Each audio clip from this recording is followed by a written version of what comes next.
Welcome guys, welcome to this show. This is doctor Anurag MBBS from SC medical college Bikaner. So guys, family planning and contraception हम कर रहे थे. Fourth video है. इसके अंदर हम और मेथड जो और मेथड्स होते हैं, अदर मेथड्स होते हैं कंट्रासेप्शन के, हमने OCPs कर ली, IUDs कर लिए, इंजेक्टेबल्स, इम्प्लांट्स, सब कुछ कर लिया. और जो बच गए वो इस लेक्चर में हम कर लेंगे. ठीक है, चिंता ही कोई बात नहीं है गाइज. थोड़ा सा स्टार्ट करते हैं आगे से. ठीक है, अब बात करते हैं इमरजेंसी कॉन्ट्रासेप्शन. ठीक है, मान लो you had sex with your girlfriend. ठीक है, गर्लफ्रेंड के साथ आपने सेक्स किया. Okay, then rupture of condom हो गया. कॉन्डम आपने यूज़ किया, मेडिकल स्टूडेंट हो, कॉन्डम यूज़ करोगे आप. ठीक है, रप्चर ऑफ कॉन्डम हो गया. ठीक है, कॉन्डम का रप्चर हो गया. फिर आपको दिक्कत होगी कि भाई प्रेग्नेंट हो सकती है लेडी. ठीक है, तो प्रेग्नेंट हो सकती है लेडी, तो हम आप क्या दोगे गाइस? इमरजेंसी कॉन्ट्रासेप्शन दोगे. क्या दोगे गाइस? इमरजेंसी कॉन्ट्रासेप्शन दोगे. तो इमरजेंसी कॉन्ट्रासेप्शन ये भी आज हम पढ़ रहे हैं, तो बहुत इंपॉर्टेंट टॉपिक है या नहीं है? है, आपके लिए भी है. क्लियर? ठीक है, ओके, एक्सपर्ट हो गए गाइस इस टॉपिक में आप, मुझे पता है. तो इमरजेंसी में हम क्या यूज में ले सकते हैं? हम इंट्रायूटेराइन डिवाइसेस यूज में ले सकते हैं. ठीक है, पोस्ट कोइटल इमरजेंसी कॉन्ट्रासेप्शन के रूप में 5 डे ऑफ अनप्रोटेक्टेड इंटरकोर्स, 5 दिन के अंदर अंदर हम ये IUD यूज में ले सकते हैं, इंट्रायूटेराइन डिवाइसेस. ठीक है, सेकंड चीज इजी पिल. सबसे ज्यादा हम ये यूज में लेते हैं गाइस, इजी है ना. ठीक है, इजी पिल. ठीक है, इसमें इमरजेंसी पिल होती है, गवर्नमेंट ऑफ इंडिया के द्वारा अवेलेबल है. इसके अंदर क्या होता है? 1.5 मिलीग्राम लिवोनोगेस्ट्रल होता है. ये इंपॉर्टेंट है गाइस, ये डाटा आपको याद रखना है. 1.5 मिलीग्राम लिवोनोगेस्ट्रल रहती है. एक सिंगल टेबलेट आती है, 72 घंटे के अंदर अंदर हमें इसे लेना रहता है. क्लियर? आप मिफेप्रोस्टोन भी यूज में ले सकते हो. 10 मिलीग्राम होता है मिफेप्रोस्टोन, एंड 72 घंटे के अंदर अंदर इसे यूज में लेना रहता है. क्लियर हो गया? आगे चलें. ठीक है, तो इमरजेंसी कॉन्ट्रासेप्शन हो गई. अब इमरजेंसी कॉन्ट्रासेप्शन क्यों देते हैं गाइस? हम क्यों देते हैं वो देखो. क्या क्या कंडीशन में हम इमरजेंसी कॉन्ट्रासेप्शन यूज में लेंगे? तो देखो, आप कॉन्डम्स का यूज में ले रहे हो, कॉन्डम्स यूज में ले रहे हो, लेकिन कॉन्डम्स का क्या हो गया? ब्रेकेज हो गया. ठीक है, आप टीयर हो गया कॉन्डम्स का, स्लिपिंग हो गया कॉन्डम्स का. देन क्या होएगा गाइज? इमरजेंसी कॉन्ट्रासेप्शन हम यूज में लेंगे. क्लियर? OCPs, आप रेगुलरली OCPs यूज में ले रहे हो, OCPs ले रहे हो, लेकिन गाइज कभी कभी आपने OCPs को मिस कर दिया. OCPs को क्या कर दिया? मिस कर दिया. 3 से ज्यादा डोज OCP की आपने मिस कर दी. 3 से ज्यादा डोज OCP की आपने मिस कर दी. अब 3 से ज्यादा डोज OCP की आपने मिस कर दी, तो गाइज क्या करेंगे हम? बताओ. इमरजेंसी कॉन्ट्रासेप्शन का यूज में लेंगे. ठीक है, 3 से ज्यादा OCP हमने मिस कर दी और उस टाइम पीरियड में आपने सेक्स कर लिया, देन हम क्या करेंगे? OCP का इमरजेंसी कॉन्ट्रासेप्शन का यूज में लेंगे. क्लियर? कोई भी लैक्टेटिंग वुमन है, ठीक है, लैक्टेटिंग वुमन है, वो अगर प्रोजेस्टेरोन ओनली पिल का यूज में ले रही है, प्रोजेस्टेरोन ओनली पिल यूज में ले रही है, ठीक है, एंड उसने मिस कर दिया प्रोजेस्टेरोन ओनली पिल ग्रेटर देन 3 आवर्स से ज़्यादा उसने मिस कर दिया, तो हम इमरजेंसी कॉन्ट्रासेप्शन एक इंडिकेशन होएगा उसके लिए. एंड हमने अभी पढ़ा था पिछली वीडियो में, एक इंजेक्टेबल होता है नॉरेथिनट्रोन. ठीक है, अगर वो हमने 2 वीक से ज़्यादा मिस कर दिया, ठीक है, वो 2 वीकली देते हैं हम, लेकिन मिस कर दिया, देन हम क्या यूज़ में लेंगे? Emergency contraception. Depot medroxyprogesterone acetate, ये भी क्या होता है? एक तरह का क्या है गाइस? एक इंजेक्टेबल है. ठीक है, इंजेक्टेबल है. इसको 3 वीकली हम देते हैं. अगर मिस्ड कर दिया ग्रेटर देन 4 वीक से, तो हम क्या करेंगे? और उस दौरान हमने सेक्स कर लिया, तो हम क्या करेंगे गाइस? इमरजेंसी कॉन्ट्रासेप्शन का यूज में लेंगे. ठीक है, ओके. फीमेल कॉन्डम्स का यहाँ पर रप्चर हो गया, एक्सपोजल हो गया, एंड मिस कैलकुलेशन हो गई, देन हम इन इतने सारे कंडीशंस में हम यहाँ पर इमरजेंसी कॉन्ट्रासेप्शन का यूज में ले सकते हैं. क्लियर? समझ में आ गया? ओके. अब बात करते हैं, एक ड्रग होती है गाइस, एक ड्रग है सेंट्रोक्रोमेन. इस पे शॉर्ट नोट आता है एंड MCQ भी पूछा जाता है. तो सेंट्रोक्रोमेन क्या है गाइस? एक non hormonal oral contraceptive drug है. कैसा है? Non hormonal. आपको कोई क्वेश्चन पूछेगा, non hormonal oral contraceptive drug कौन सी है? सेंट्रोक्रोमेन है. कौन सी है गाइस? सेंट्रोक्रोमेन. ये सेंट्रोक्रोमेन है, इसके अंदर एक केमिकल पाया जाता है. क्या नाम उस केमिकल का? ओरमेलॉक्सीफेन. ओरमेलॉक्सीफेन इज अ केमिकल. ओरमेलॉक्सीफेन क्या है गाइस? एक तरह का केमिकल है. ठीक है, ओरमेलॉक्सीफेन क्या होता है गाइस? ओरमेलॉक्सीफेन क्या चीज है गाइस?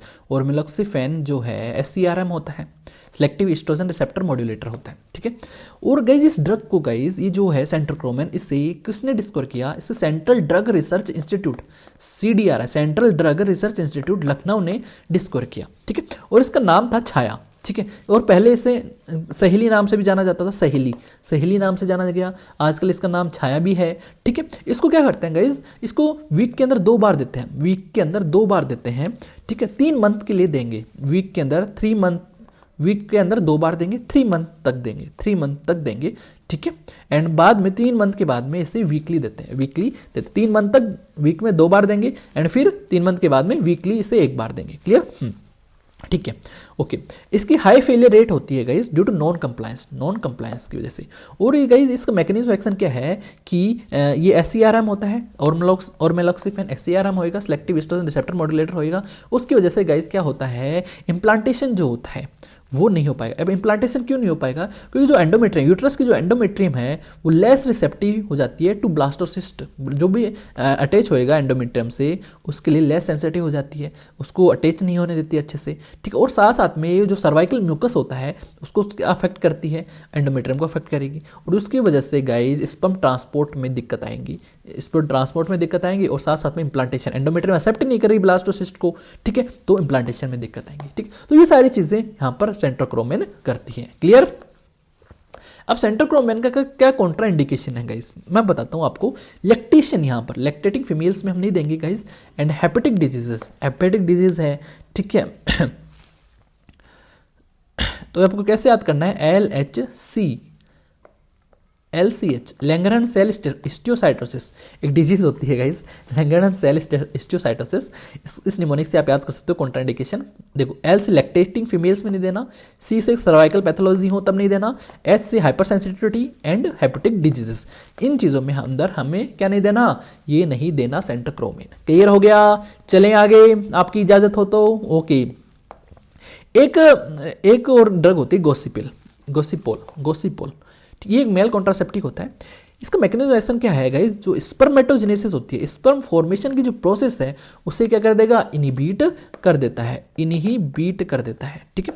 और गोसिपोल जो है नेचुरल प्रोडक्ट से आता है, चाइनीज प्लांट से आता है, cotton seed. Clear? Adverse effect क्या है, परमानेंट स्टरलाइजेशन कर देता है, इसलिए हम ज़्यादा यूज में नहीं लेते गाइस, ठीक है। गोसिपोल कहाँ से आएगा, चाइनीज प्लांट से। क्लियर है? स्पर्मेटोजेनेसिस प्रोसेस को इनहिबिट कर देता है। ओके, अब बात करते हैं हम परमानेंट मेथड ऑफ स्टरलाइजेशन। अभी तक हमने क्या बात की थी guys, temporary method of sterilisation. अब थोड़ा सा परमानेंट आप भी आ जाते हैं। परमानेंट किस में करेंगे गाइस? मान लो कोई फीमेल है, एक ही मेल है, कपल्स है, इन्होंने 2 बच्चे पैदा कर लिए, अब ये नहीं चाहते कि आगे बच्चे पैदा करें, दे डोंट वांट, ठीक है। तो क्या करेंगे, ये अपना परमानेंट स्टरलाइजेशन करा लेंगे, परमानेंट मेथड ऑफ स्टरलाइजेशन कर देंगे, इनके करवा लेंगे। तो मेल करवा लेगा या फीमेल करवा लेगा, कोई भी एक करवा ले तो सही रहेगा, ठीक है। तो मेल अगर करा रहा है तो उसको बोलते हैं वेसेक्टोमी, ठीक है। अगर फीमेल करवा रही है तो उसे बोलते हैं ट्यूबेक्टोमी, क्योंकि फैलोपियन ट्यूब्स के अंदर हम यहाँ पर करते हैं, ठीक है। मान लो ये हमारा यूट्रस है, ये फैलोपियन ट्यूब्स है, तो फैलोपियन ट्यूब यहाँ से ब्लॉक कर दिया हमने फैलोपियन ट्यूब को, फिर यहाँ से कट कर दिया, तो हो सकता है यहाँ से फिर स्पर्म्स नहीं जाएंगे ना आगे, स्पर्म्स आगे नहीं जाएंगे, ठीक है, तो फर्टिलाइजेशन नहीं हो पाएगा।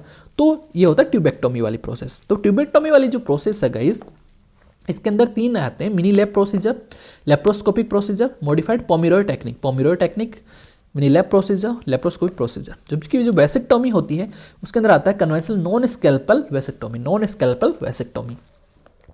अब जो वेसेक्टोमी हम करते हैं, ठीक है, उसके कुछ कॉम्प्लिकेशंस हैं। इसमें क्या होता है, जो स्पर्म ग्रेन्यूल्स बनने लग जाते हैं, स्पर्म ग्रेन्यूल्स, ठीक है, स्पर्म ग्रेन्यूल्स बनने लग जाएंगे। और जो स्पर्म ग्रेन्यूल्स हैं वो 10 से 14 दिन पोस्ट ऑपरेटिव पीरियड है, मतलब ऑपरेशन हुआ, आज हमने सर्जरी की, ठीक है, वेसेक्टोमी हमने कर दी, ठीक है, वेसेक्टोमी, वेस्ट डिफरेंस, ठीक है, को कट कर दिया, वेसेक्टोमी हमने कर दी। तो वेसेक्टोमी के 10 से 14 दिन बाद में स्पर्म ग्रेन्यूल्स वहाँ पर आपको दिखने लगेंगे। क्लियर? ये क्या है, कॉम्प्लिकेशन है वेसेक्टोमी की। साथ में आपको ऑटो इम्यून एंटीबॉडीज़ देखने को मिलेंगे, स्पर्म एंटीबॉडीज़ देखने को मिलेंगी, जिससे स्पर्म रीअब्जॉर्ब्ड हो जाता है। एंड नॉन स्कैल्पल वेसेक्टोमी में एंटी स्पर्म एंटीबॉडीज डेवलप हो जाएंगी एंड साइकोलॉजिकल डिफेक्ट्स भी आपको देखने को मिलेंगे एंड रिकैनलाइजेशन भी हो जाता है कभी कभी 0 से 6% में। तो सारे क्या है, कॉम्प्लिकेशंस हैं।